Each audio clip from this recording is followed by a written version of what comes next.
All right, guys, we're back again, Mad Maker Show, and we have a special guest today that we're going to be interviewing in just a moment. Actually, you might know who he is. Can you say hello, Steve? Hello. That's Steve Nealon, Makers Media Network, Harneal Media, Nealon's Wooden Treasures, and much more. Nobody's ever heard of him before other than by word and by sort of like, echoes and rumors and rumors. But we're going to find out. What do you think about that, Steve? It's going to be interesting. I think so. We have Mark here co-hosting with us. Mark, what's going on, dude? Oh, very, very little. Thank you for asking me, Eloy. I'm just here monitoring the chat, ready to take your questions for the man behind the curtain. All right. So we're gonna get in. By the way, we're gonna ask in just a little bit who's out there, because I'm sure they're. Or should we do that first? Now, before we do that, I want to know who's out there. We're not monitoring right now. Only Mark is, so we're gonna be engaged here. So after I ask these couple of questions, we'll find out who's out there and say hello to the folks. So Steve, show us a little bit of. So you work with woodworking, but nobody knows what's going on because they haven't heard from you. I want to go right to the thing. I want you to show us a couple of your items that you have there, and then we'll get started. Oh, like okay. you have some toys that you actually make, and let's see. Oh, nice. Wooden construction toys, wooden cars for kids. I don't even know if you've seen this one. Oh, I don't think I've seen that one. That one looks awesome, dude. With a rotating thing. And then most of them are on the shelves. I've got my roadsters. So I make a lot of wooden toys, and then I turn pens. Oh, awesome. I don't know if I can get that close enough to show up. And then most of what I do is things I'd make for challenges. For Dave from Portal Woodworks holds challenges. And so I make bandsaw boxes. So rolling drawers. That's a trip and a half. Show us from the front angle and side angle again, if you would. Now that's the front.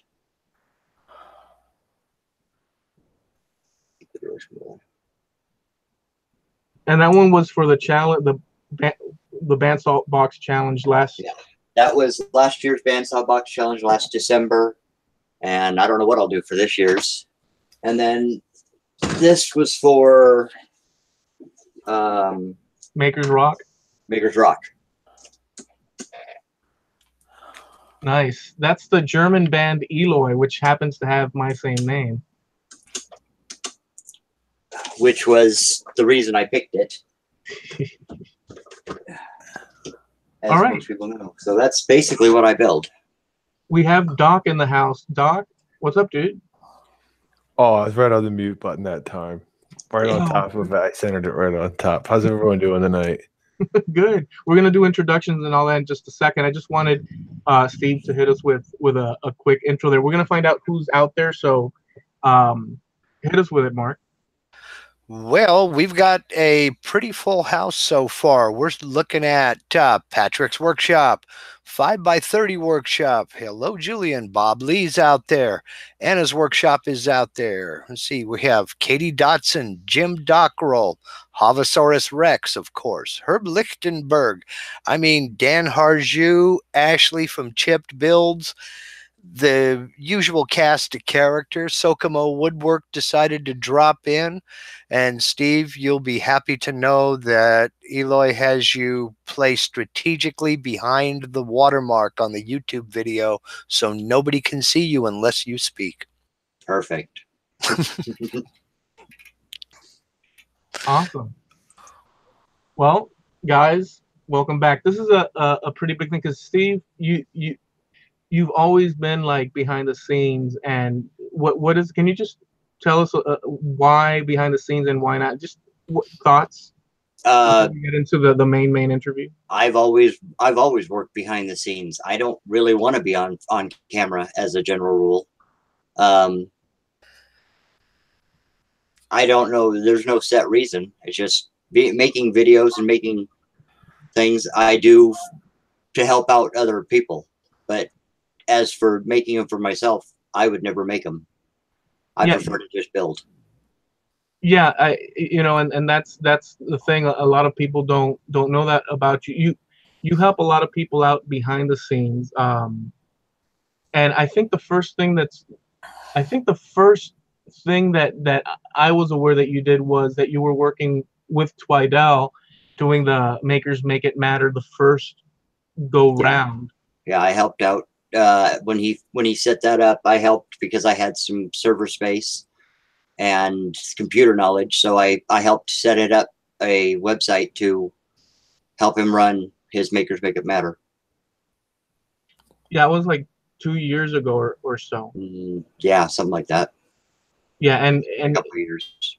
Yeah, a couple of years ago, and then somehow or another, I don't know, maybe you guys can maybe clear this up, but we ended up on a hangout and hanging out pretty frequently. I don't know if it was through Javi or what was the, can you? Javi started a hangout group, and he happened to invite me because he saw something I had made. And so he invited me, I showed up, and just got to where Javi and I actually hung out every day. We would have the hangout open because I work on the computers all day. So I would sit in the hangout with him and talk to him while I was working. And as other people would come in, we've slowly I built up friends with a large group of people. And eventually we turned that into Makers Make It Matter, or Makers Media Network. Excuse me. Yeah, there's a lot of different, we have a lot of different things going. And we'll get to that too. But do you guys, Mark and Doc, Mark first and Doc, when you first met Steve, or what was where was that, or how, just can you recount that just for the record?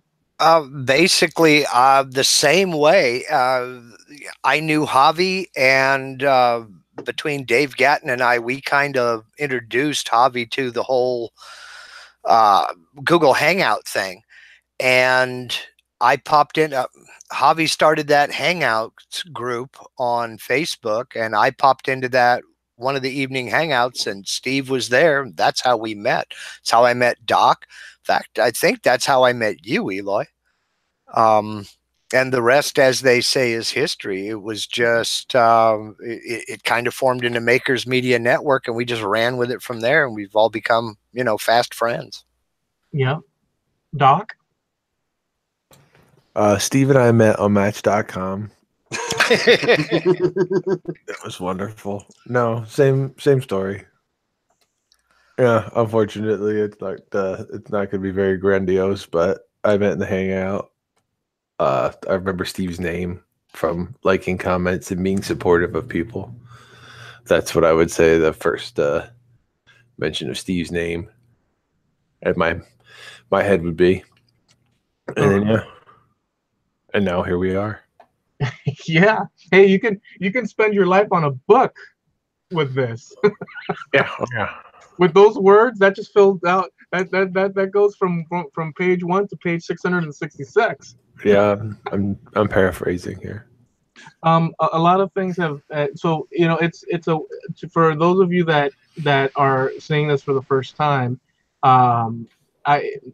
So there's a lot of things. We talk a lot, all of us here, and I know a lot of Steve, but I don't know everything. And in fact, we were talking about that in the beginning. But before we go into Steve, I do have to ask you. I know that you're a very private individual and you work behind the scenes, but we have to get to the actual show questions that we usually do because we want to learn a little bit more about you, and we will do that. But I want to kind of touch on the whole thing about Makers Media Network first, because you have affected a lot of, so you're the kind of guy, in my opinion, that kind of like me in a way, like there's overlapping things where you have an idea and you're like, okay, this is an idea, and bam, you're running with it. I think a lot of people know that, and you're willing to take freaking risks and stuff.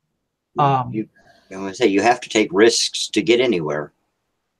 I've been that way my whole life. So, I mean, at 18, I started my first company of my own. So for 35, 40 years, whatever it's been, I've been working off and on for myself, just trying different things, just whatever it takes to get ahead. So then let's how did the Makers Media Network thing, which by the way, a lot of those folks out there are part of Makers Media Network. Those that aren't could always visit Makers Media Network.com. Yeah, so they could go over there, and we'll explain what it all is and stuff. But well, maybe you can do that. Makers Media Network started as a small group. There was 13 of us originally. They were people who I had websites for, and who all supported each other in the background. And we wanted something like that. And then, but I didn't want it linked to my Harneal Media company, because I wanted to be able to separate it off so that it could grow on its own. So we came up with the name Makers Media Network because Charles Deering decided on his live show to announce it. And in one night, we went from just a group of guys to a media network, and it's coming up this next Saturday. It was 1 year. Yeah, since we formed Makers Media Network. It's kind of like when you would rob a stagecoach. I'm sure you didn't give yourself the name. I'm sure the person that ran the paper gave you the name, and you're like, oh, that's what we are now. Oh, okay. We came up with the name. Javi, between Javi and Eloy and I, we came up with a logo, everything in about 2 hours. Had the website set up and running in time for the announcement on the live show. And it's basically a group of makers who like to help each other in the background, do collaborations, answer questions, give advice. But that's basically what Makers Media Network started out for, and we've kept it that way this whole time. Yeah, and so the thing is that you also do a truckload of websites for makers, and you went exclusively with makers, and just to name mine, that's for sure. I think these two gentlemen as well. Yeah. Oh yeah. Yeah, for sure. I do somewhere around 100 websites for different makers. Well, most of them are makers. Some are for outside people that have come in, but I have a number of. I basically specialize in it, trying to do them at a cheap enough price, because most makers don't make the big bucks to be able to afford to have somebody that will work on their website all the time and help them out and make sure they're out there. Yeah, you do. So who can you name a few others? I know Man Crafting. I'll say Carl Jacobson, Heath Knuckles, DJ Geiler, yours, Mark's, Patrick's Workshop, Jamie, JP Woodwork, and Makers International. There's a long list of them. And there are some makers as well. Well, there's more than that. I just can't think of them right now. There's a list, but you can see them. Who who Harneal Media works with on harnealmedia.com, right? There's a list of it, or there's a scroll. It's current, but it's got a lot of the people whose websites I run. Their logos spread through with links to go to their websites. Yeah. Yeah, and you know, I just want to mention this thing. So when we were hanging out, when Javi opened up that cafe thing, I think that's what Mark had mentioned prior. Right. Right? Was that how it was? Yeah. And we started hanging out. And by the way, before I want to put this on the record, JP We want to wish him well and our prayers, and we're with him. He's going to be at the doctor's, and has to do some sort of surgery. So we want to wish JP, our buddy, lots of love, good vibrations to him. But so JP, prior to Javi doing that, the cafe thing, I'm going to put this out there. JP was the hangout guy. Did you not know? Did you guys not know that? I knew that. I used to hang out in that hangout with JP. I didn't start hangouts until a year ago, or a year and a half ago. I just want to put it on record, Eloy, that I know that you and JP are like this, but me and JP have been like this a lot longer. A lot longer? Yeah. A lot longer? Yeah, we loved each other right away. It was right away. Well, guess what? Guess what, Doc? What, buddy? Did JP ever go to... No, he did. He loves you more, for sure. Okay, but you were first. Yeah, right. Okay, well, I can deal with that. Yep. But I'm gonna always have that doubt, though. In a relationship, if somebody came first, you're thinking, are they thinking of me, or are they going back in memory? See, now I'm in a committed relationship with Kim, so you're good. I think there's enough Jamie to go around, though, guys. Honest. Yeah. In any event, well, so for folks that are visiting off the cuffs and not sort of part of the group, you're coming in and seeing this video today, tomorrow, a year from now, whenever.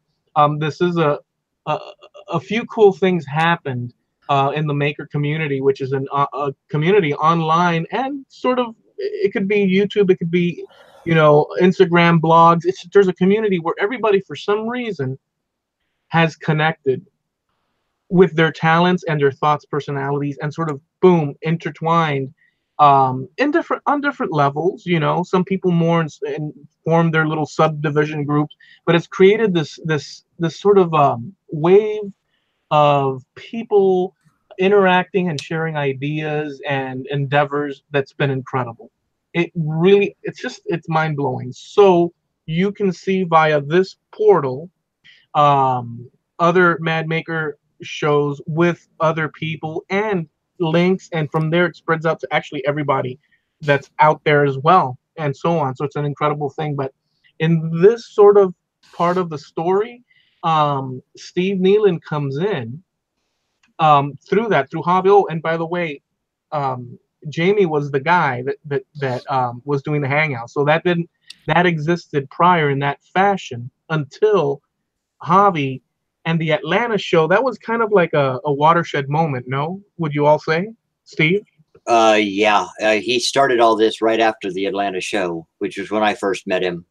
I wasn't involved in the maker community at all. I've been making things all my life, but I wasn't involved at all until I joined Javi in the hangout and started meeting all the people and found out what kind of a community there is out here for makers. Yeah. And yeah, go on. It's fine. That was the reason a lot of these things happened, is you see this type of thing in the background and it makes you realize you want to be a part of it. You want to do all you can to make it better for everybody. And that's where Makers Media Network, that's where my website design company comes from. That's why we spend hours every night just about, talking and helping people and working together as a group. Yeah. And the idea of Makers Media Network was initially what? What do you mean? Well, the concept of forming that network and stuff. I mean, just to hear. Well, the concept is to get a group of people together that want to help people, that want to help push social media, that want to help, even with, somebody needs help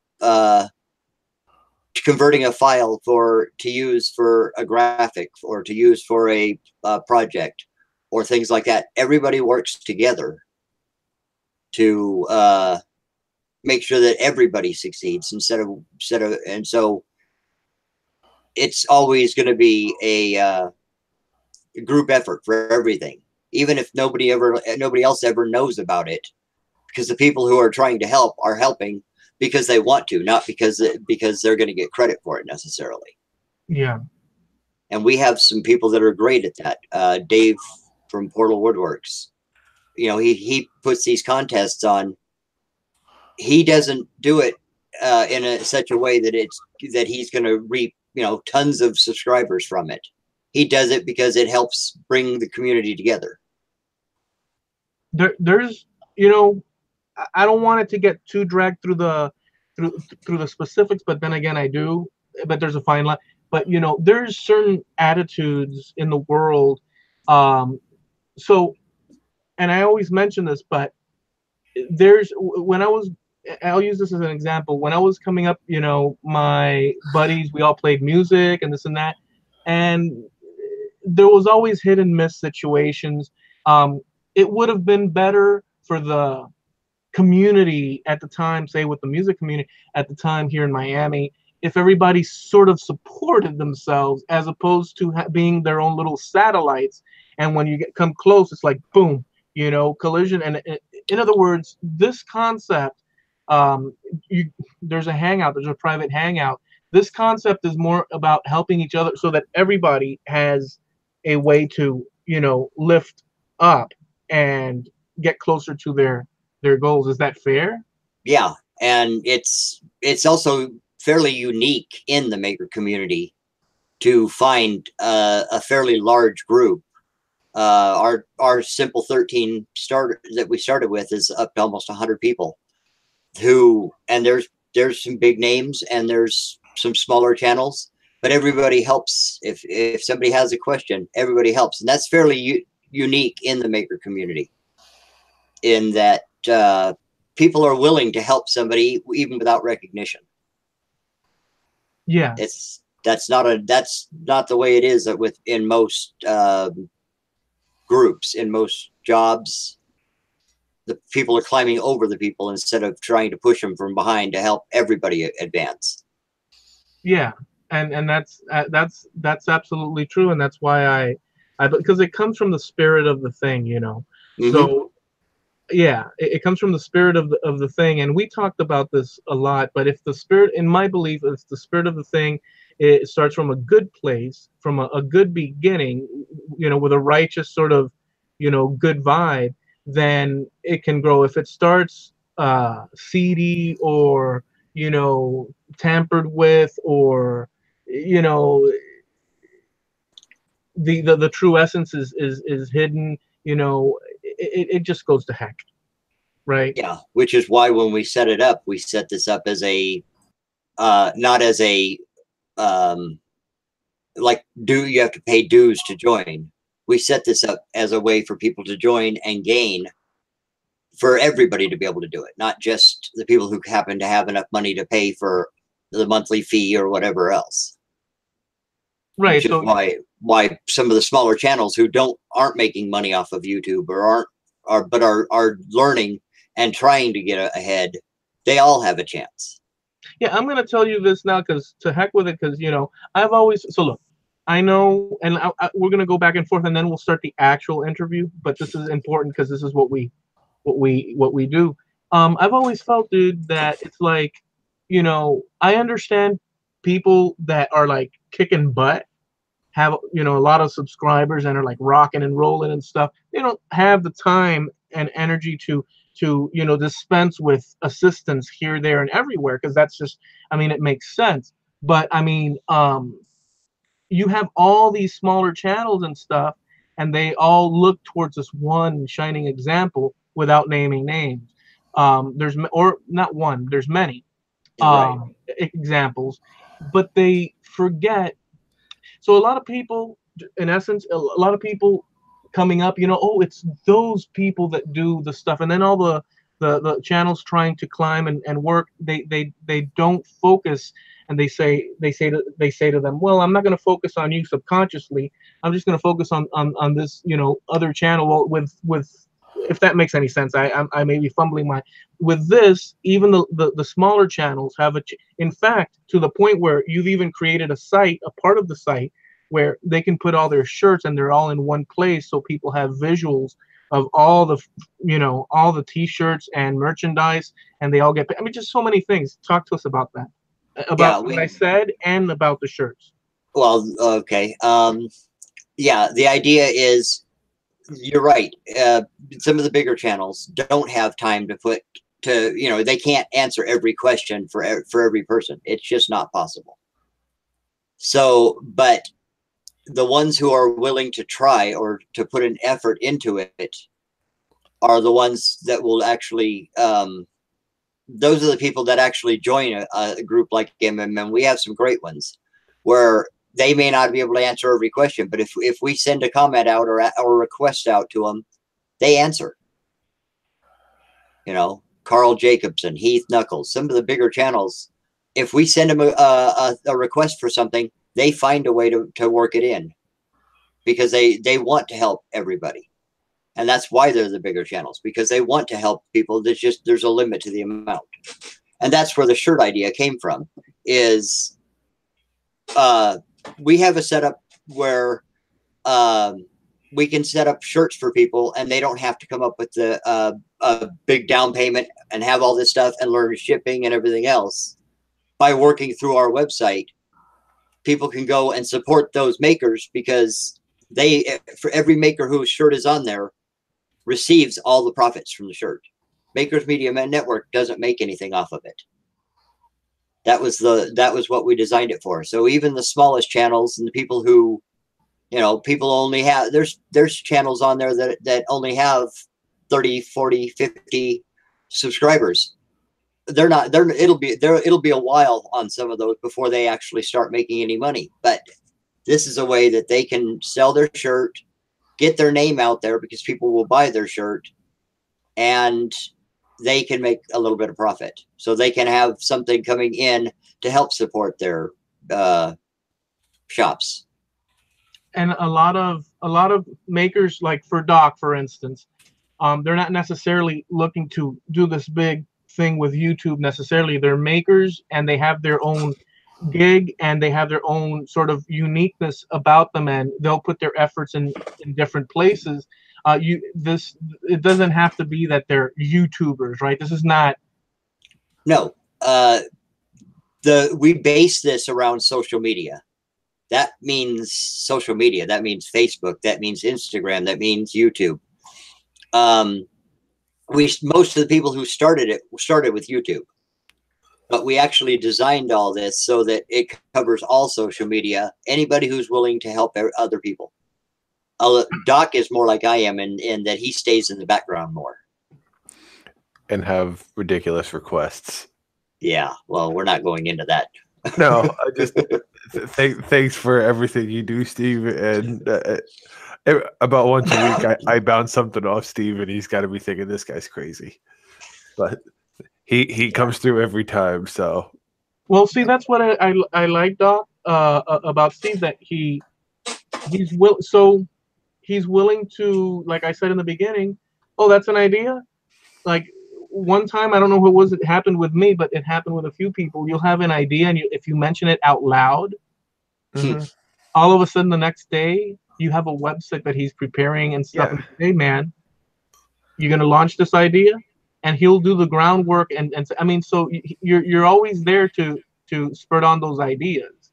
No, the idea is that if I push you guys to succeed, what goes around comes around. Eventually, I'll need something, and I have a great group of people that I can, if I put out a request that I need something, I get a dozen responses immediately.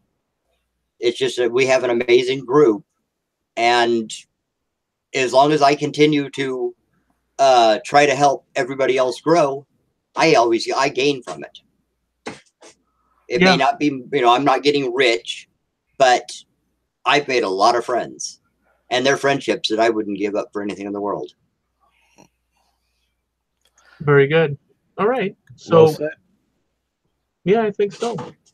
So let's Is there anything else you want to say before we get into? Because I want to ask you a little bit of history and a little bit of timeline and stuff. Is there anything that's pertinent for you to say prior to us going? I think we've covered most of what we do with Makers. I mean, the best way to find out about Makers Media Network is either talk to one of the members, and every member has a page on the bio page where you can find out about their social media on MMN, and you can find them. There's people all over the world, and they'll tell you what MMN means to them and what it does. Yeah, and ideas are always percolating and stuff. It's also when you have a lot of people, you know, there's a hangout that occurs that's totally private just for the group. Not everybody goes to the hangout, but everybody knows it's there. There's a message board that occurs over on the Facebooks and the group over there. They get all the information about their channels or sites or whatnot on makersmedianetwork.com. There's the shirts. There's challenges that occur. There's access to people like Mark Lindsay, 24 hours, by the way, at any given time. You just pick up the phone. It's like the one that was in Commissioner Gordon's office. It's got a pie plate thing over it, and then you pick it up and just one button, and then Mark answers it. Right. To the bat phone. To the bat phone. Okay, I'm a little bit distressed with your silence on the issue, Mark. The stash phone. Well, what more can be said, you know? I mean, you know, I'll stop you when you're not telling the truth.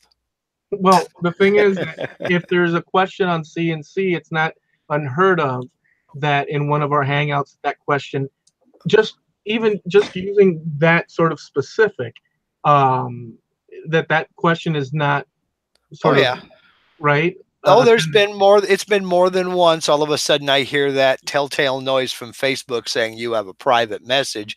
Hey, Mark, can you get in the hangout? And I look at the clock and it's 5 minutes to midnight. And I'm like, well, I guess I can, you know. We've burned the midnight oil many, many a night. Let's just put it that way. Yeah. I mean, I've been on hangouts where, heck, like Heath Knuckles will be there with Steve working on something that a few months ago. I thought, oh, look, it's Heath Knuckles live in a private hangout. Heath comes in. Robin and Carl have come in. We've had, like I say, even some of the busy people, they find time to come in and talk to people, and you know. So what do they do? Last bit for this, and then we'll get into, you know, a little bit of history. What do people do if they want to find out more, join, all that jazz? Everything is on the website, www.makersmedianetwork.com. There is an application to apply to join. Applications we put them up. Well, you guys all know. We put them up in front of the admin committee as soon as they come in. As soon as I catch them in the mail, we put them up to the committee and get an answer as quick as we can. And there aren't real stringent rules. And everybody has their own. Every one of the admin committee has their own criteria that they go by, whether they say yes or no to people.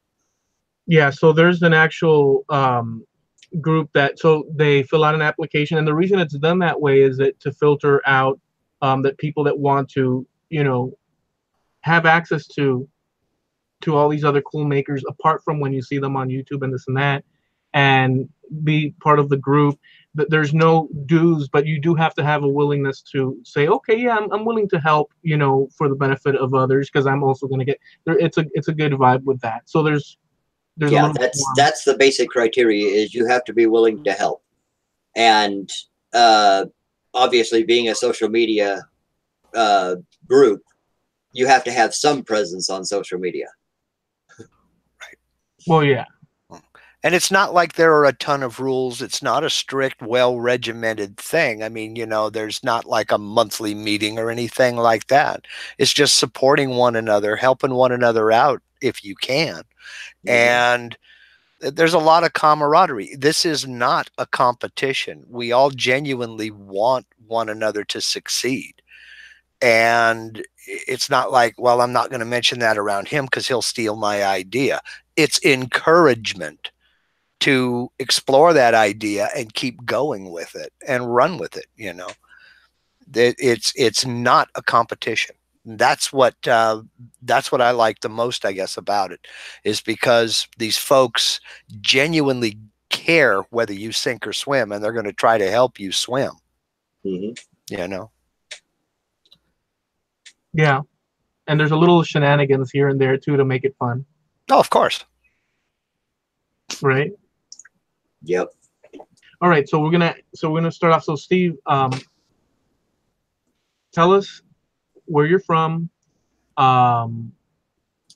Just give us a little bit of where you're from, a little bit of history, backdrop, so we have, you paint a little bit of a picture for us of your origins. Okay. I was born and raised in a suburb of Los Angeles in California.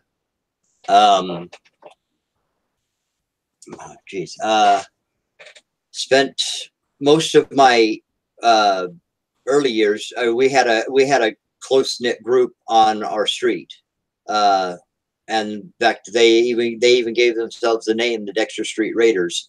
And we had I don't know, there was probably a couple of dozen, hung out all day and goofed off, played football in the street, same as most kids do. That was a long time ago when you could go out and play in the streets. And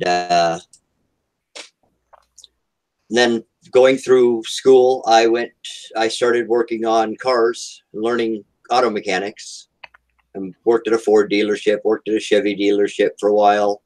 Just learning it all, trying to learn as much as I could, and realizing that I really don't like working on cars.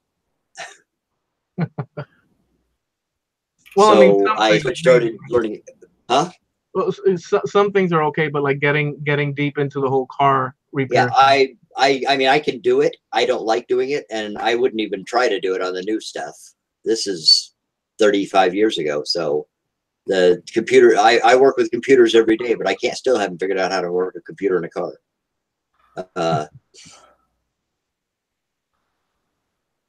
I went from that to learning as many trades in construction as I could. I've worked for a cabinet shop. I've worked air conditioning. I've worked general construction. I bounced around all over the place for a long time, learning different trades. And once I knew enough, I was an electrician. I would move on to another trade so I could get as many trades under my belt so I could work for myself was the main idea. And my idea is always to work for myself because I don't get along with people all that well. Yeah, makers seem to have, not all, but makers have a certain certain independent streak to them. Yeah. Right? Yeah, most do. And so I did that. I traveled around. I've lived in half a dozen different places. Lived in Texas. I've lived in Minnesota. Spent a lot of time in California. I'm now in Mississippi. And I don't know where I'll end up next. Depends on where I come up with an idea. Well, I mean, next is Miami, dude. Nah, I'm not going to Miami. I've been there. So let's go back a little bit here. And by the way, Mark, if folks have questions, we could sort of ask them to start dropping questions because we don't want to let that go for right. too late. But in the meantime, so star-studded chat, by the way, going on out there for you, Steve. We've got all kinds of weirdos popping in there. Oh yeah. Yeah, Gib. Double shout out. But isn't it funny? I talked about Gib and there he is. Yeah. I wonder if he felt it. He knows. I wonder if he heard the beautiful words that you said about him earlier. He knows. That or he got the text from the NSA, one or the other. Maybe. Cousin Paul out there too. Paul Granger in the house. Paul Granger in the house. The Granger. Granger Ranger. So going back though, Steve, California, 70s. I was born in the early 60s. So 60s, 70s, got out of high school in the 80s. Let's turn how far back do you want to go? Well, no, I mean, so 60s and into the 70s. How was life in that area of California? What area of California?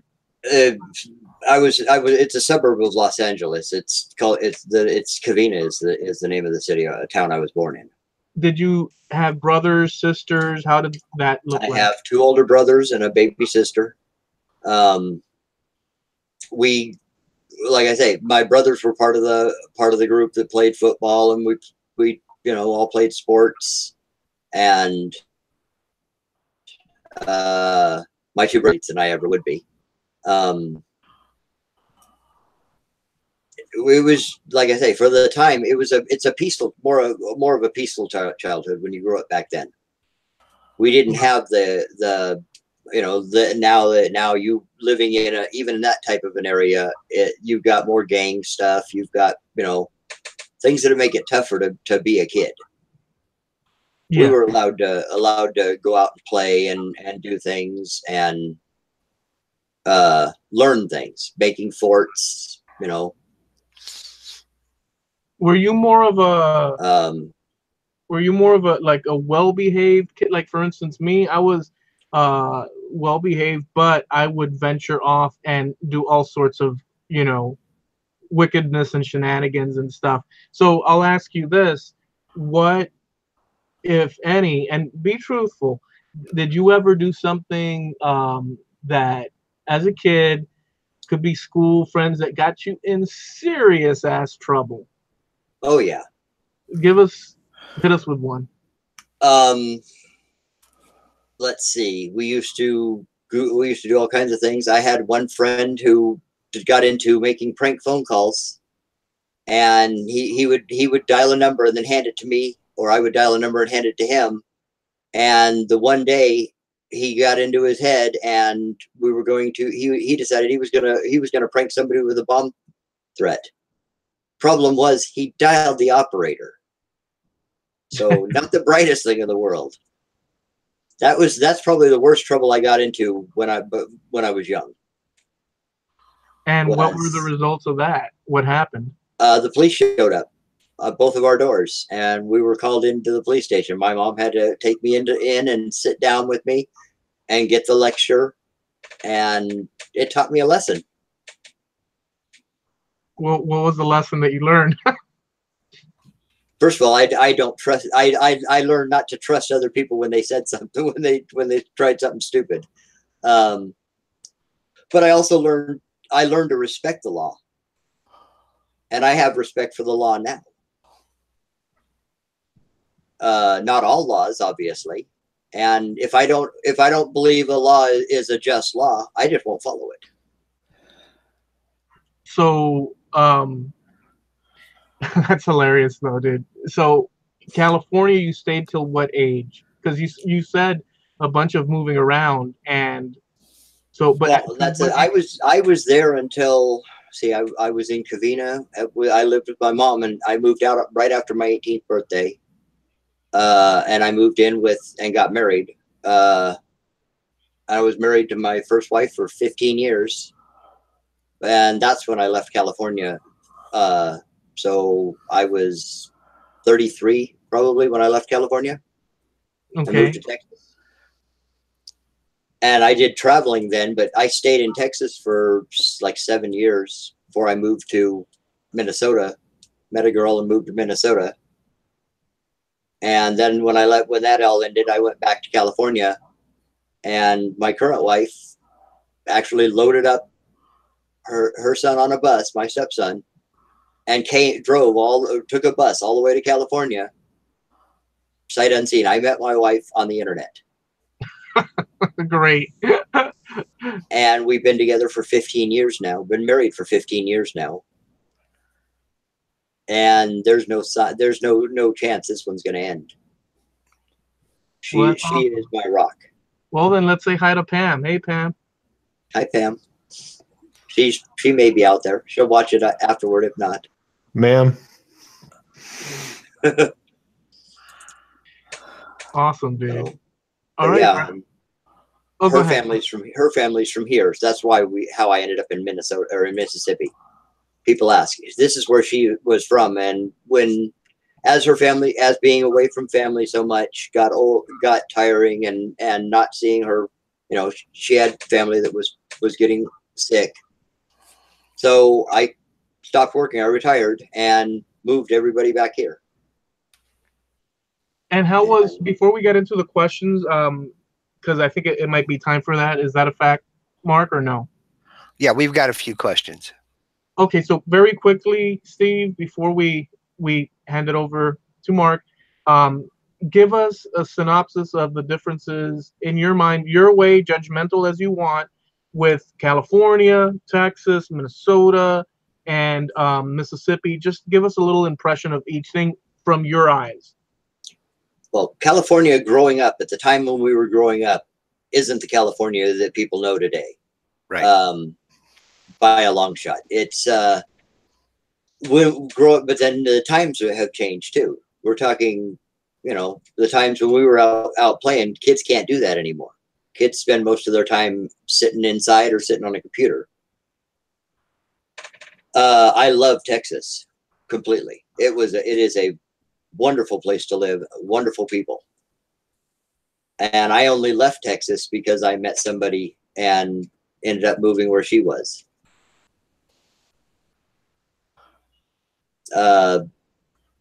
Mississippi is great. I love it here. It's a lot slower. There you don't have the rambunctious stuff because I live in a small town. Minnesota was hell on earth.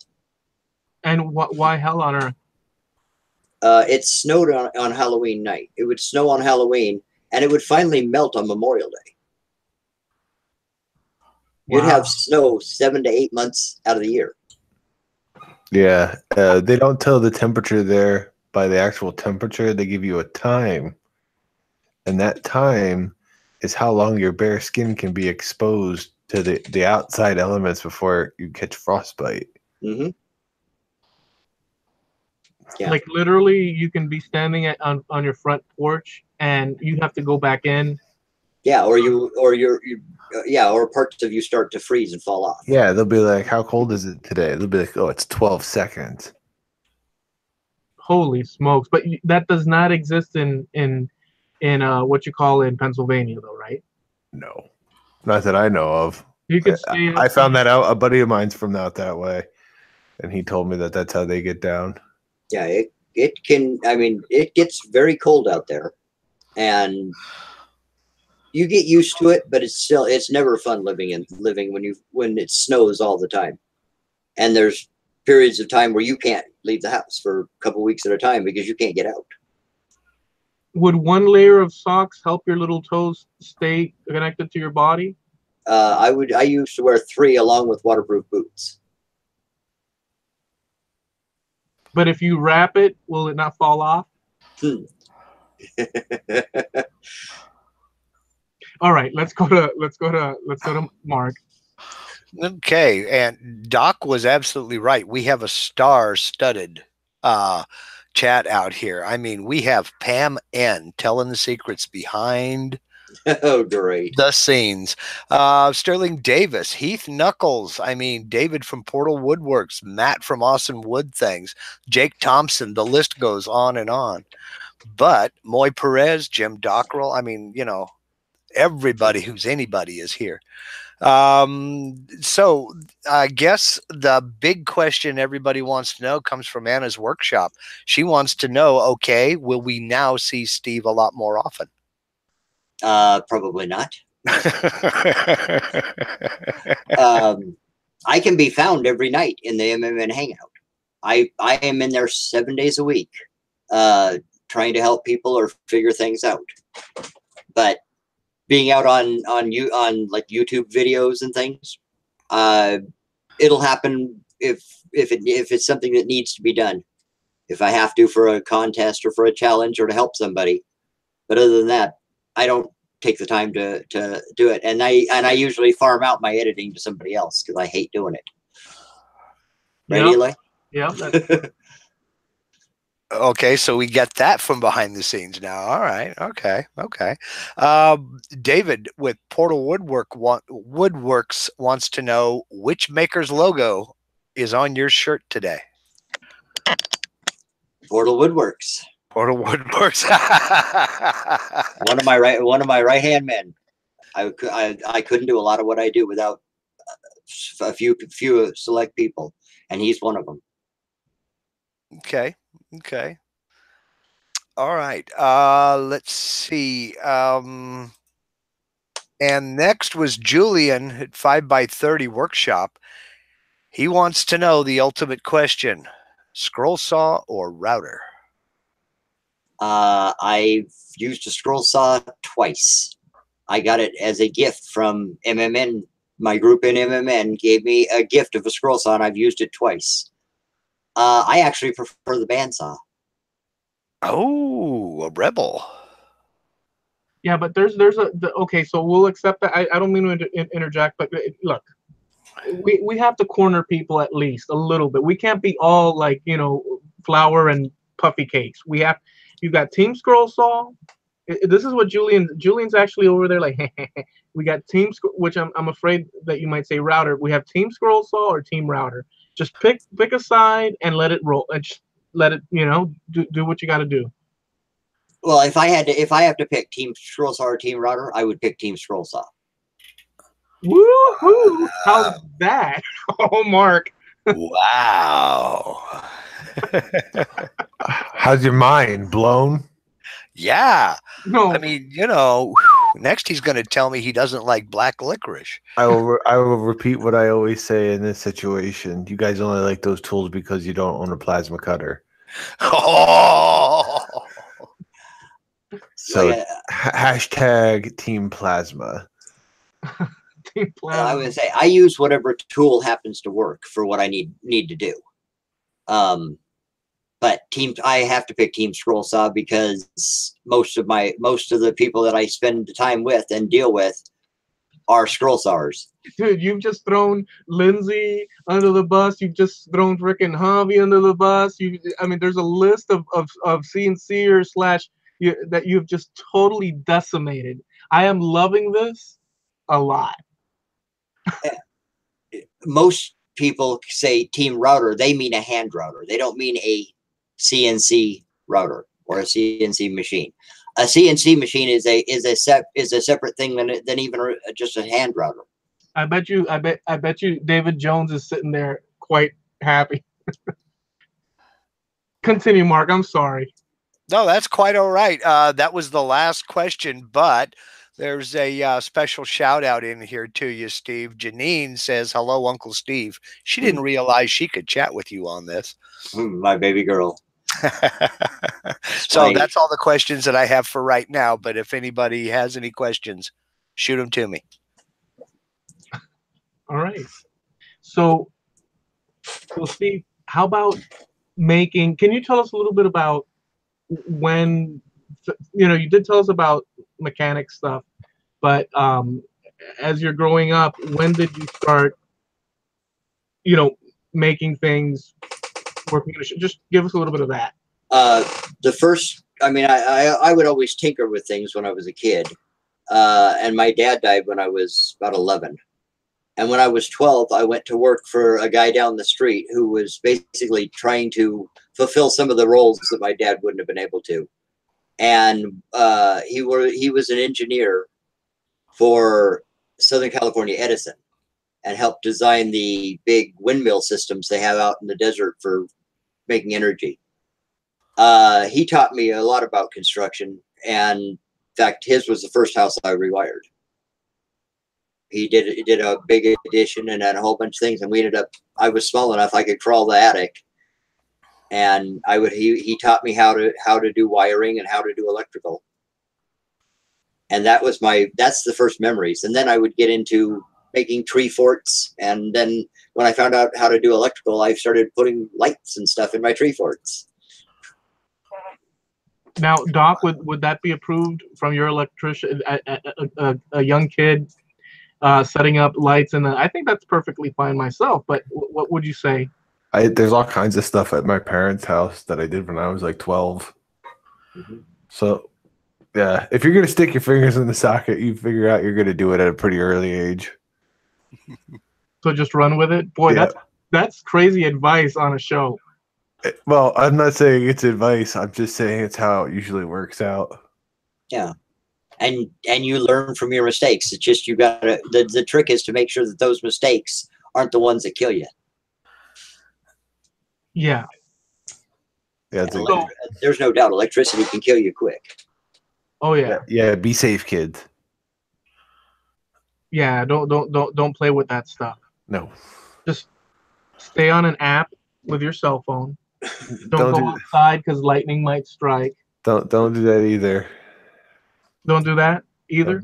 Don't do that either. Nope. What was it you told me? You lick both wires, and the one that shocks you, don't lick that one no more? Whichever one tingles, that's the one. Okay. So at some point, Steve, you tell us a lot about working, fixing up houses, and you showed us the other day this huge, and I don't know if you wanted to get into this or not.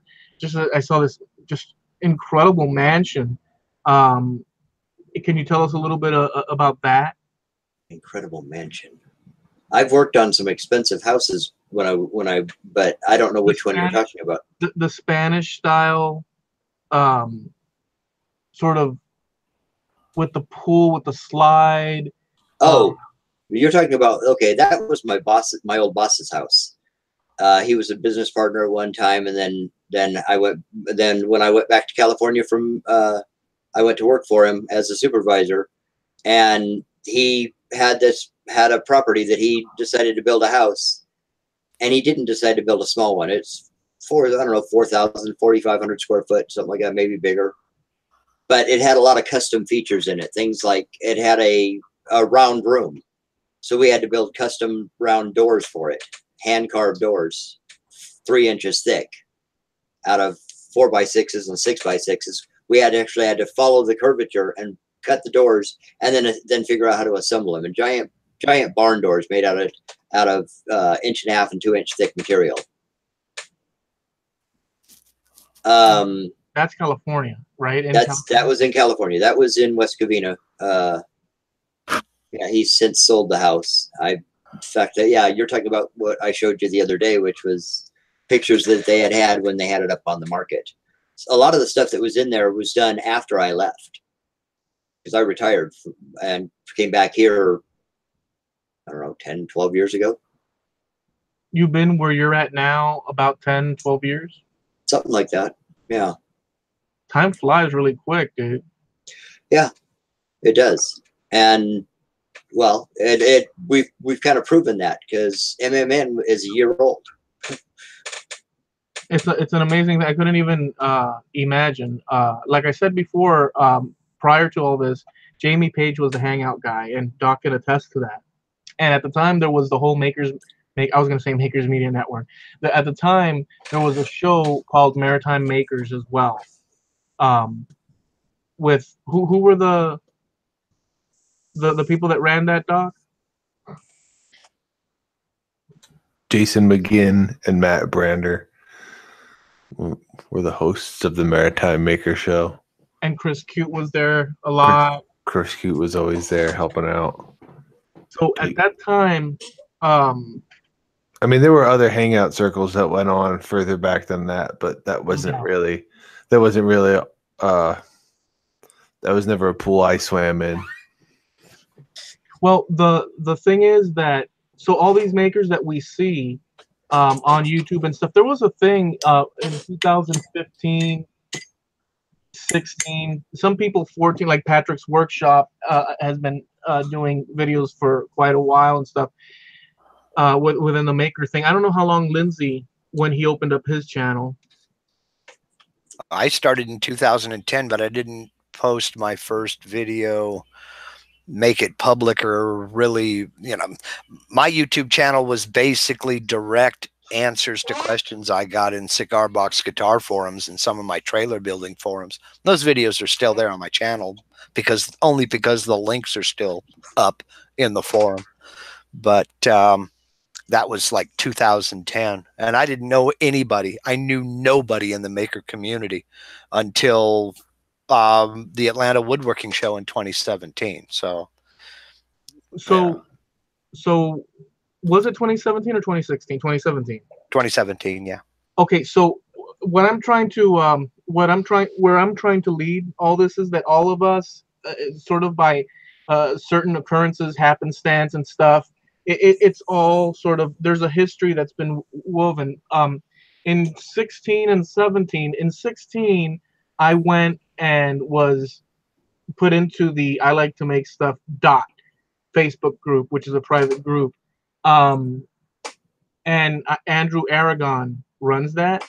And there was also the leading up to that year and into the thing for the Atlanta thing, and then Jerry Blakesley of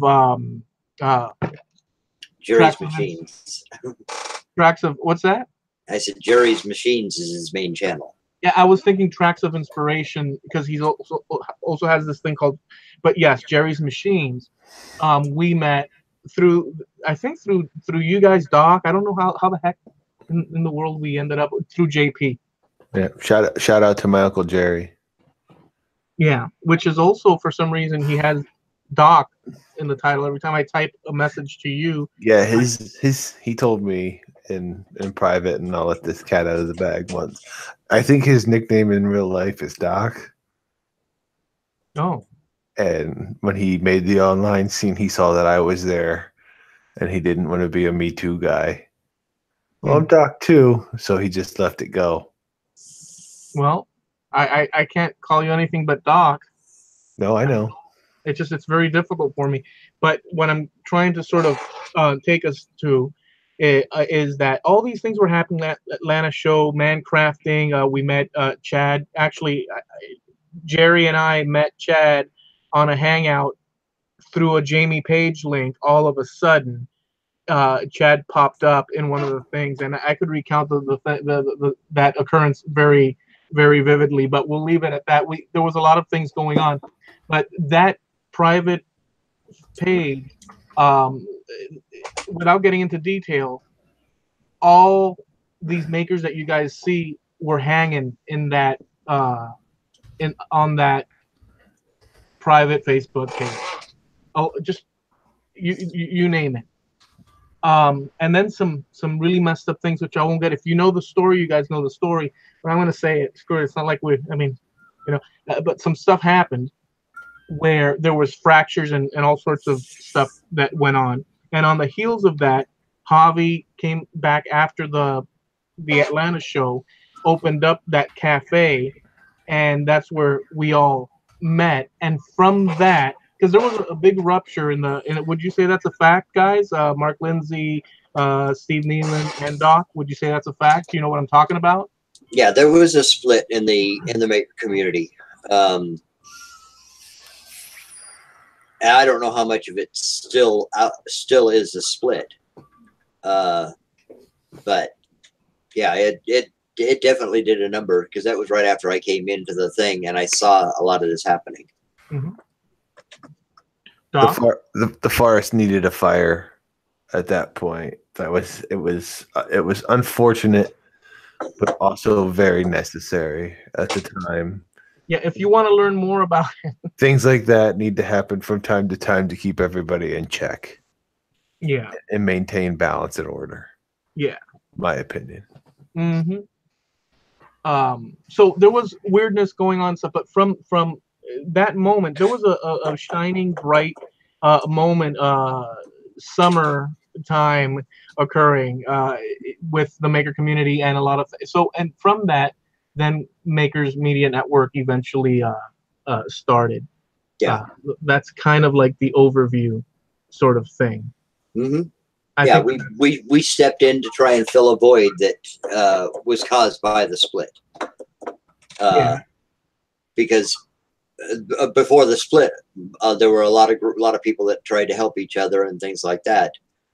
When the split happened, everybody pulled back for a while, and that's the reason MMN was able to step in and try and help, because there weren't the people getting together to help people, and that's when we formed MMN. Yeah, like 20 different private groups exploded all over the place, and all sorts of weird stuff. This is something not often really talked about, but look, this is our lives. We live, you live, you exist, you croak, and so it goes and stuff. So, we're explaining all these things. I don't like to touch on messy stuff, and we haven't really said much, but there is a timeline there, and for those that know, they know. So any questions? What's going on in the chat? Let me throw something out here. YouTube is having a glitch right now. Every once in a while, the YouTube will suddenly stop the stream, and it'll come up and say, this video is not available. We're still here. Refresh your browser. It's happening to me right now. So we're still out there. The chat's still going. It's a YouTube glitch, y'all. That's interesting. I just went to check that right now, and in fact, that's true.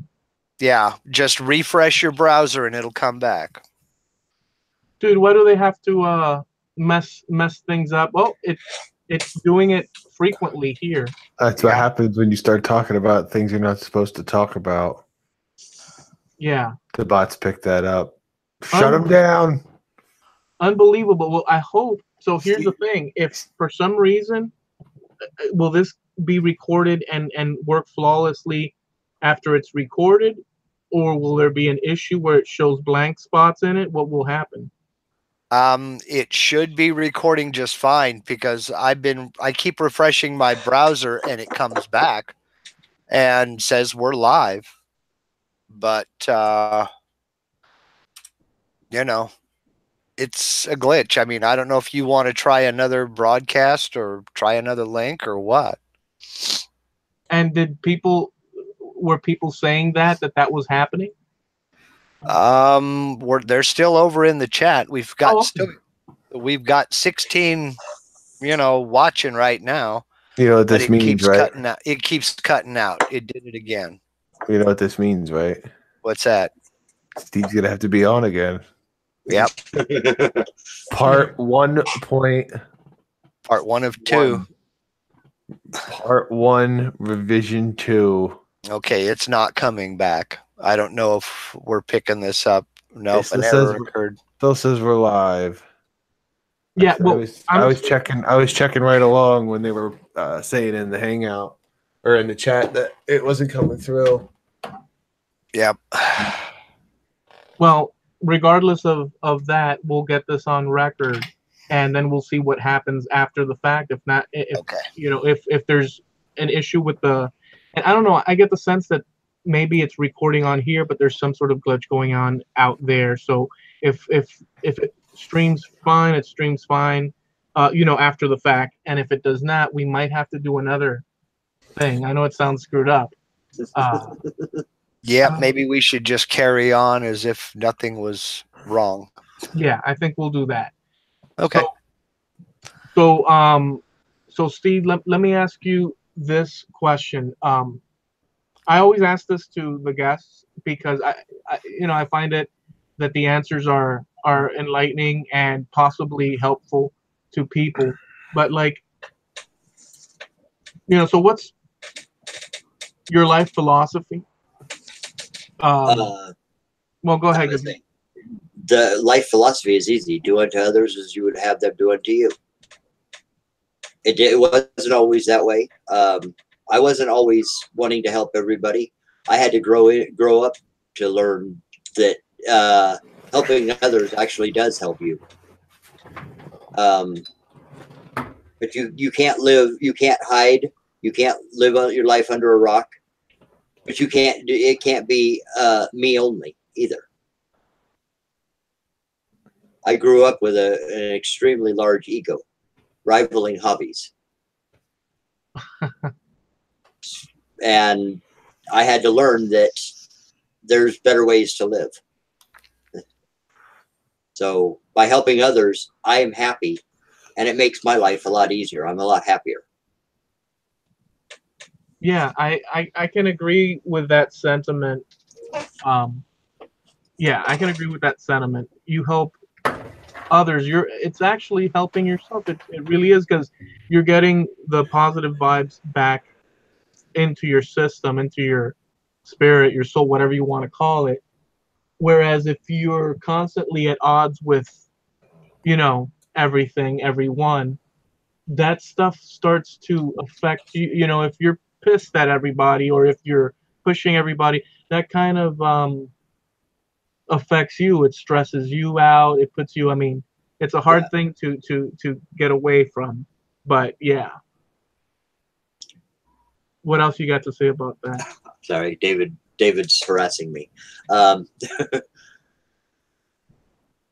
It's true. You can't you can't fight it, and it does come back to help. If you help people and you show yourself to be true and honest. I have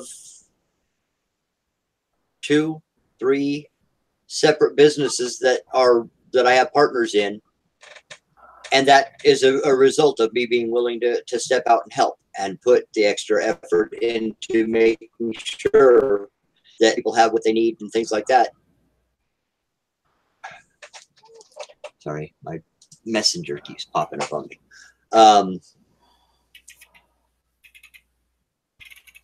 And that's where it comes from, is you help people and they're willing to, if you help people 99% of the time, those people are willing to help you back. But if you ever do need it, I have a number of people that I have no doubt, if something came up and I needed something, I just have to put the word out, and I would have people help, stepping forward to help. It happens all the time. All right. So, gentlemen, do you have any questions for Steve? Yeah, why isn't the internet working right now, Steve? Yeah. The internet's working fine. I'm the internet guy, but I'm not the social media guy. You broke the internet, Steve. That's what the comments seem to be popping up on Facebook all over the place. See what happens? Yeah, it is a problem with YouTube. I've been digging around behind the scenes here, and there have been, oh my gosh, over 145 reports as of when I loaded this page. I mean, there's a major, YouTube is down. So, but I do have some questions here. I have 2 more. Well, hit us with it. Okay, DCD Laser and CNC wants to know, what are some of the tools you have in your shop? Which ones do you like using? I have the standard table saw, chop saw, scroll saw, drill press, lathe, bandsaw, and numerous hand tools. And I use my main go-to tool for most things now is my bandsaw. Okay. I can cut things on a bandsaw that most things on a bandsaw that people are using a scroll saw for. Unless you're getting into real small stuff. That's the only reason I use a scroll saw, or unless I'm doing one of Eloy's patterns. Or an inside cut where you're like an inside of a circle where you can't get through to it for the bandsaw. Yeah, exactly. And even then, half of those I figure out a way to cut on a bandsaw. It may just have a split that I have to glue back together, but it's easier to cut it on a bandsaw. Right. But my main tool is my computers. Right. I use it for designing things. Working with you last night, working on CNC design. Mm-hmm. I work with Eloy on different things, scroll saw patterns, things like that. It's all things that we do so these are my main tools. That's why I keep a controlled room here with 3 different computers running at one time. And I'm sometimes typing on 2 computers at the same time. Right. Right. Yeah, I've seen that. I've come up with some weird situations and at weird hours and asked you, can we do this? And you're like, oh yeah, sure. And you tell me how to get it done and it's done. Yeah. So, okay.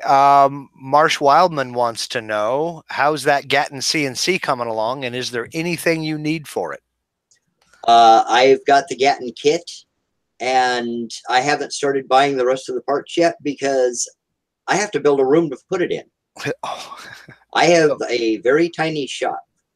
My shop is 11 by 20 maybe, but it's because it's so narrow. I have a scroll saw station or a chop saw station on one side, and the other tools line the other side. So if I put a CNC in the middle, I can't get to half the tools. Yeah. Yeah. So I know that feel. I'm in the same. So I have plans to build an additional room just for my CNC in the back. I just haven't had a chance to do it. Okay. But yeah, I haven't gotten started on it. I've talked to you guys that are in the Gatton group, and I've talked to Dave, and I've been watching the builds like Miter Mike's and Patrick's, and watched your videos on it, and watched Javi's Colossus, and made a lot of changes to the idea of what I want to build over talking to you, the people who have actually built them. Yeah. Yeah. Because I don't need anything as big as what I wanted to build. Yeah. Can I just want to say one thing. I find it incredibly poignant that we are interviewing Steve Nealon on the evening that the YouTube apocalypse has occurred. Steve, I've gone as Mark was asking you questions. Mm-hmm. I've gone and looked at other YouTube videos. There is no access to any freaking YouTube, dude. Yep. YouTube is down. I highly doubt we're actually recording right now. No, oh, you mean live or recording? Yeah, I think it's We may not even. We're definitely not live. Yeah. And from the way it sounds, there's some upset people out there. I guess we'll find out. David wants to go hunting. From the way it sounds, what? That we're not live. You may be recording, but this may not even be recording. Gibb says he can hear us. Okay, so we're still out there. Okay, the show must go on. Oh, so Gibb, wherever Gibb is at, close to, he's around your neck of the woods, no? He's on the other side of the state. Holy smokes, Gibb. Gibb's about 5 hours away from me. Damn. Well, so Gibb, where he's at, he's got transmission, but YouTube has taken we are now experiencing the freaking YouTube apocalypse at the same time that we're interviewing Steve Nealon. I don't see a better freaking connection. This is freaking epic. Well, Daniel's blaming you for it. Daniel Harju? Yes, Daniel Harju is blaming you for it because you brought up the split, and that's the spirits have said no, and they shut down YouTube to stop you from talking about it. We have a lot of people saying we're only audio and chat. Temple says he's got full video, so we're doing a video show is for Temple only. I knew it. Ireland's getting. Yes.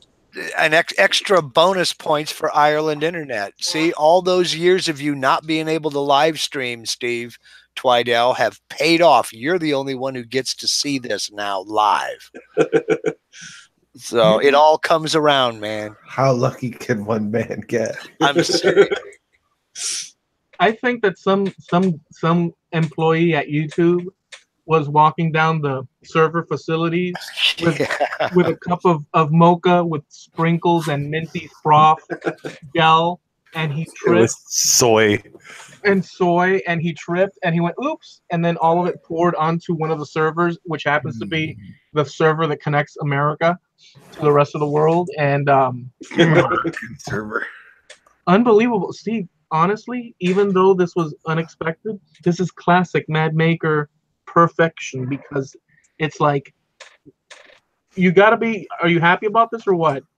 Oh, like I say, we'll see. I want to see how it's going to come out if the recording's going to come out.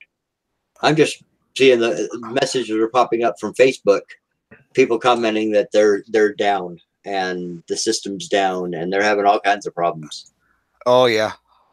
This is a YouTube thing. You know, Yeah. who broke the YouTubes? And I'm getting, all kinds of stuff.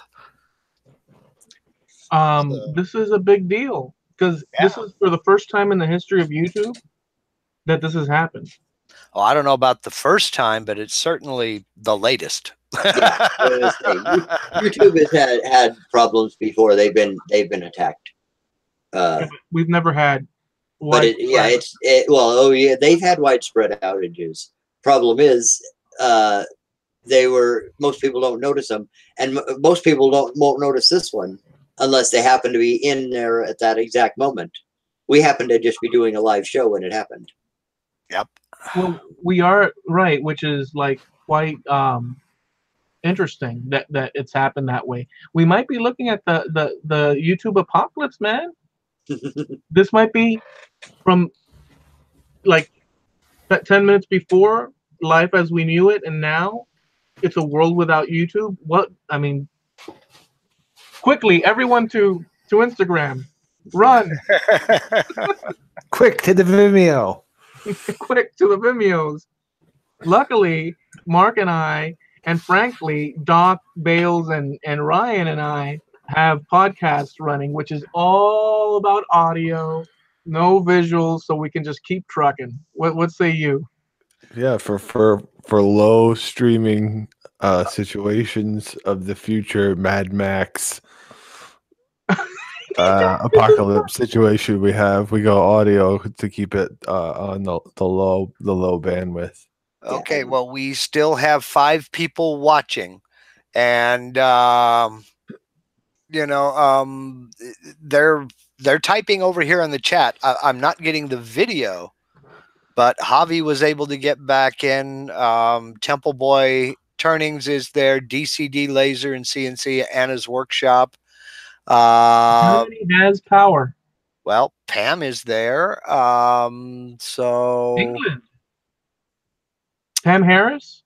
No, not Pam Harris. My wife.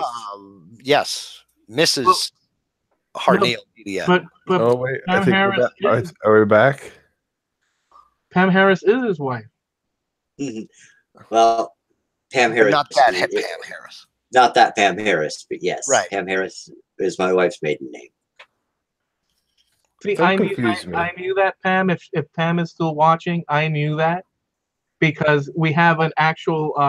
Have you told Pam about Pam? There's an actual maker. Yeah.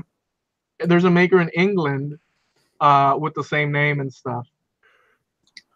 Now, is she in England? I was under the impression she's in Scotland. Maybe I'm wrong. She is in Scotland. Okay. Oh, I'm sorry, Pam Harris from Scotland. Yeah, you got to remember, we have members from a lot of different countries. That's right. So, yeah, and the funny thing about this is all these people were out here talking about all the electrical problems that they've had, and Twidell says, well, you don't drill into the 3-inch diameter mains cable to a whole block of apartments. You melt your drill and it hurts every second it's melting.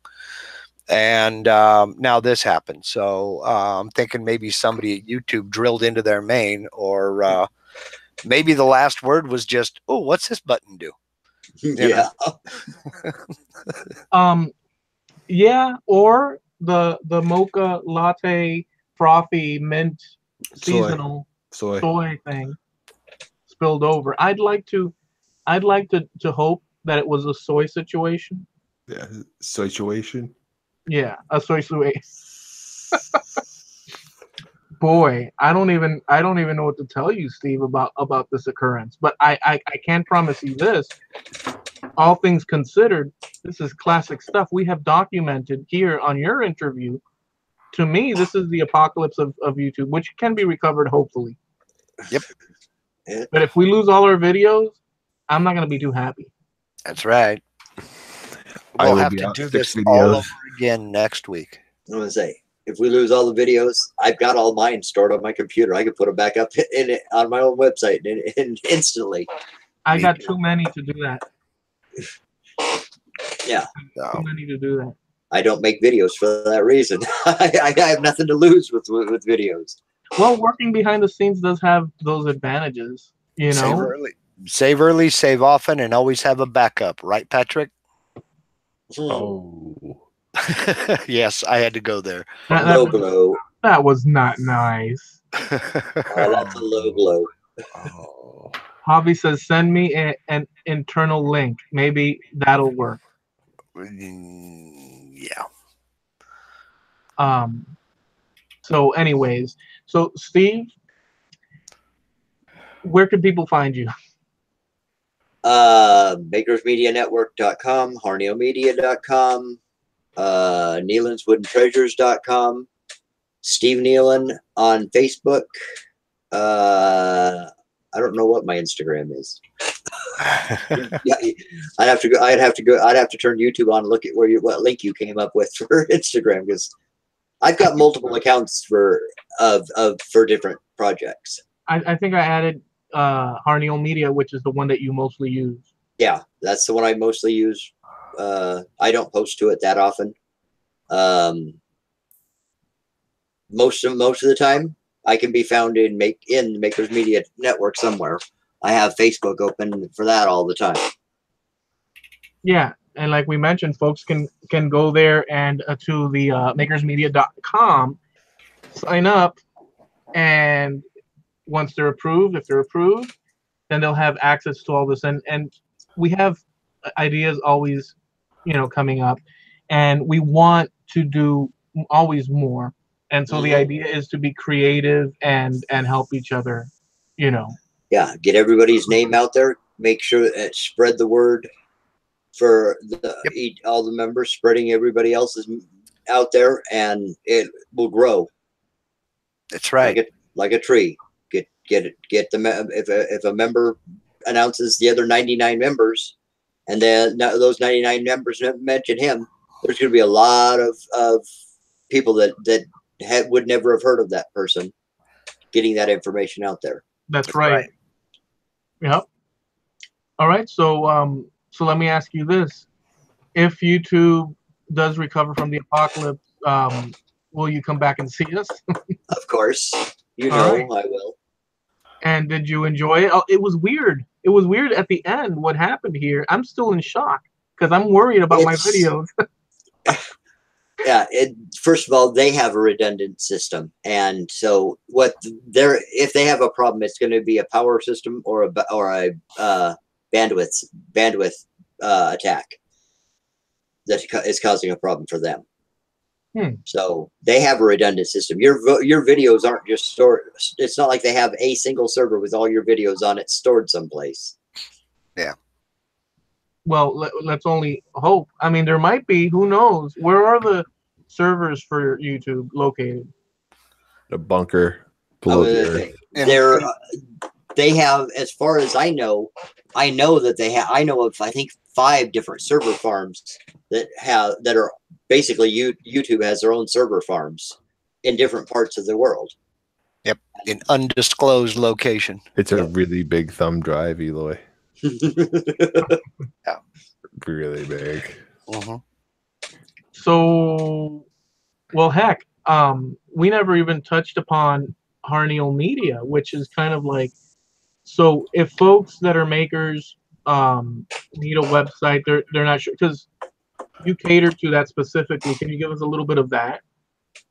Yeah, well, I got into it starting with the Hangouts, and a few people needed help because they either didn't have a website or the website wasn't working for them. And I had space on a server that I was using at the time, so I started setting people up on the server and helping them build a website so they would so it would do what they wanted to do. Because most makers don't have the extra time to spend to learn how to run a website. And that's basically what I do. And I started with a few people, and the word started getting around. And I now specialize in websites for makers. I do other websites. I have clients that aren't makers. Yeah. But most of what I do is for the maker community. Because I am a maker, so I understand what most makers need. Yeah, and just to let people know that you're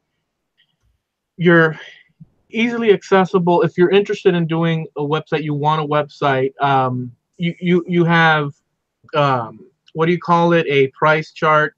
There's a price list on the website for what it costs. If they want something beyond the simple sites that are listed on there, then they can contact me on Facebook, and I can give them a price based on what they want. Because those are fairly specific. They're based around the simple sites that most makers want. A place to display their thing, to show their videos, to sell the items that they need to sell. But I've got websites that run up to corporations that have multiple companies involved in them. And those obviously are not simple sites. Right.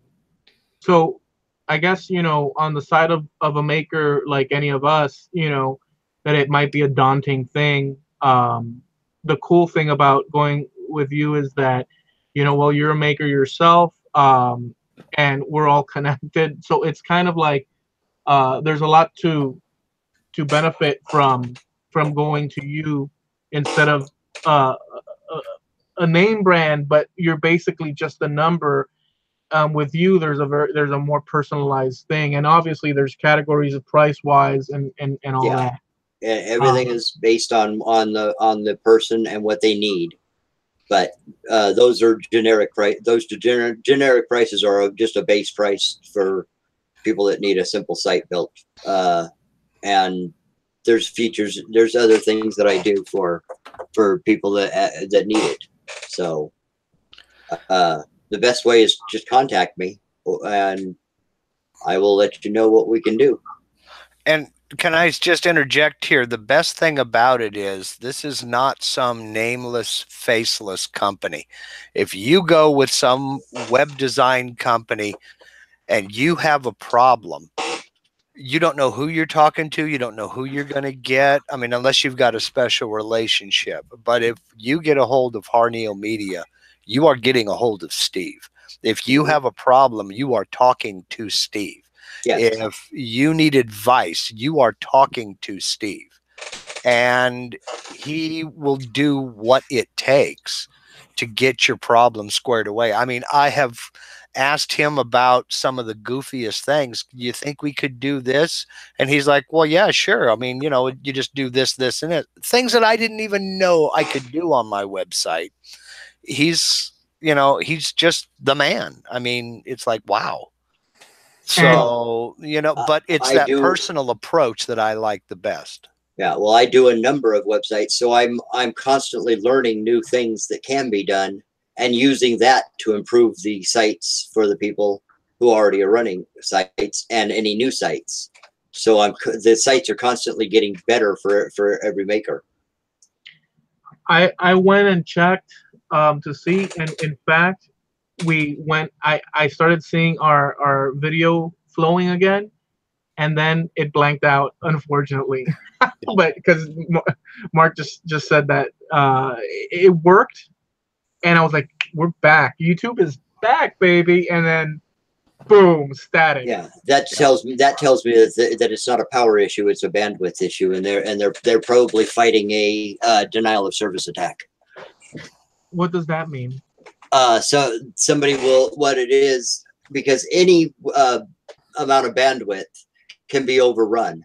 Denial of service attack, they'll use hundreds or thousands of computers to send constant information at the YouTube servers, and it would take a big attack to attack a company the size of YouTube and actually knock them down. but they may be getting 2 or 3 trillion in requests and stuff a second. Yeah. To knock them down, and it takes a good size attack to do that, but it can be done, and it happens to big companies. There's going to be children born in 9 months from right now. That's good, Doc. Doc, that is like the best thing ever right there. That'll be the next generation, the YouTube boomers. The cannot connect kids. What was it? Say it again, Doc. The cannot connect kids. DOS 1.0, denial of service. The first round. Well, I'll tell you what, Lindsay, Doc, hit us with your stuff, and actually, and I'll tell you, Steve, thank you for doing this. It's the year anniversary of YouTube Apocalypse. At the same time, you gave us some information that we did not know, although we could dig deeper, and I think that it might require us to come back again. But I appreciate you being on here and sharing with us and all the cool things that you do, and the spirit that you have to go out and just say, screw it. Oh yeah, what? This sort of business, this sort of idea, oh, this sort of endeavor. Let's freaking, okay, fine, let's go. That is not something easily forgotten. It's something that stays in the minds of people, because we, at the end of the day, I feel I feel that I can speak for a few people. We want things to get done towards the positive. So thank you, dude. Thank you. It was fun being on. And how about the YouTube Apocalypse coinciding? Do you like that aspect of it? It doesn't surprise me. It really doesn't surprise me. Goodness gracious. Can you believe it? The night that we decide, and it's almost a year anniversary. We can consider it a year anniversary of Maker, so it's perfect.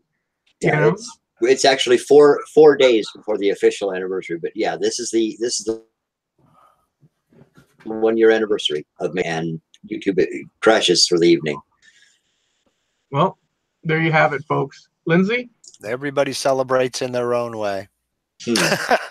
Okay, well, thank you for having me, Eloy. Thanks for being on, Steve. You can find me through here on YouTube, Mark Lindsay CNC. You can find me at my website, sponsored by Harneal Media, at marklindsaycnc.com. And just on a personal note, if you want to hang out with this band of misfits, get over to makersmedianetwork.com. I would put a link in the chat, but there's no chat to put a link in. So head over to makersmedianetwork.com and, check it out. If you think that we're for you, I'm sorry about your life decisions, but join and be part of the crew. We're all about one another. And awesome. Thanks again for having me, Eloy. Oh, thank you, dude. I appreciate all the effort that you put in and the coolness, and with the show that we do, Trampled Underfoot. It's just really cool, dude. So awesome. Thank you. Thank you. The Doctor. Check out Scratch Podcast.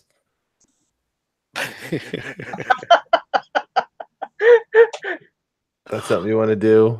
I am at Jared HIldabrant on the Instagrams, and that's what I'm up to. Makers Media Network as well, and that's what I'm up to. Those are my plugs. Hell yeah, Doc. We're all involved in a lot of different projects together, and I'm very appreciative that we are.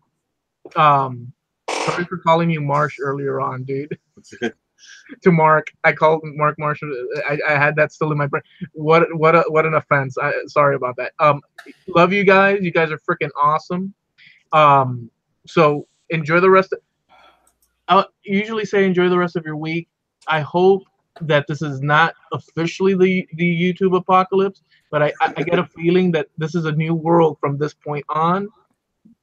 Go to the other video sites.